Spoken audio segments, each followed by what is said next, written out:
পৃথিবীর প্রথম আজান সেটা কে দিয়েছিলেন, কোথায় দিয়েছিলেন, আর এই আজান কোন দেশে শুরু হয়েছিল?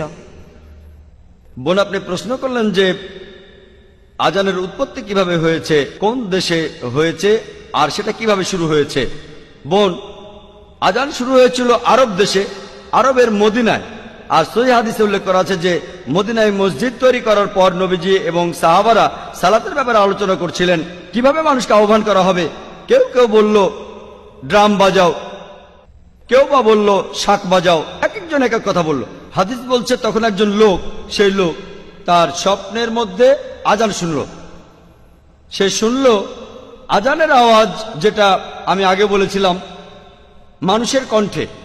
খবরটা তখন নবীজির কাছে পৌঁছে গেল, আর নবীজি বললেন সে যে কথাগুলো শুনেছে সেগুলো শুনতে খুবই ভালো লাগছে, আর সালাতের জন্য মানুষকে